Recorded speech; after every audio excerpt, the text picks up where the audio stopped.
तो दक्षिणा के लिए कह दिया। सत्यभामा ने क्या चाहिए?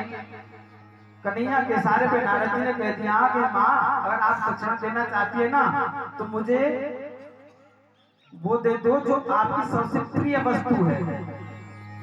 सबसे प्रिय वस्तु। अब तो सबसे प्रिय वस्तु सत्यभामा की क्या हो सकती है? कन्हैया के सिवा कुछ था ही नहीं। अब तो सत्यभामा कहने लगी कि मेरी सबसे प्रिय वस्तु तो मेरे ठाकुर जी है, मेरे कन्हैया है। बोला कन्हैया को दे दो।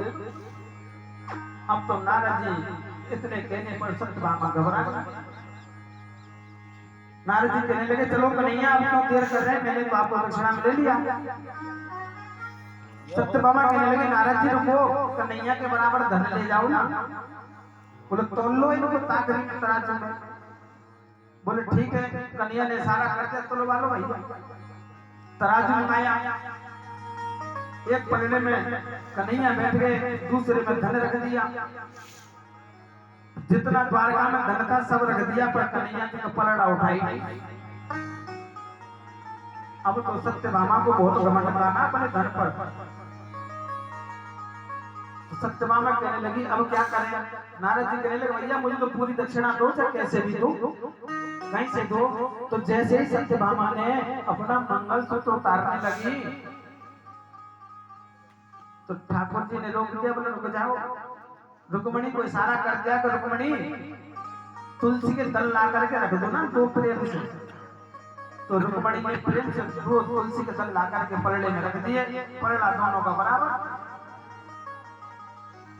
अब तो कन्हैया कहने लगे बोले भैया तुम्हारा धन ले जाओ, तुम्हारी दक्षिणा, अब जाओ। अब चलते चलते नारद जी एक काम और करके, उनका तो काम ही था आग लगाना। भाई झगड़ा जब तक नहीं होता था, जब तक उनको शांति नहीं आती थी।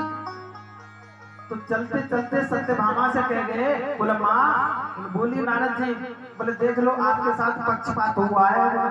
क्या पक्षपात हुआ है? तो तुलसी दल के लिए रुक्मणी को क्यों कहा, आपको क्यों नहीं कहा? रुक्मणी को क्यों कहा? क्योंकि रुक्मणी माता से ज्यादा प्रेम करते, कन्हैया आपसे तो करते ही नहीं। अब तो सत्यभामा की आग लग गई।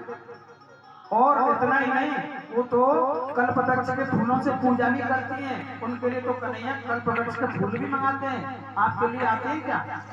बोले नहीं। तो बस इतना ही तो भेद है, तभी तो आपने जितना धन रखा था वो पूरा ही नहीं हुआ। अब तो माता सत्यभामा और खटपाटी लेके सो गई। बोल आने दो कन्हैया। कन्हैया आए। कन्हैया ने कहा सत्यभामा।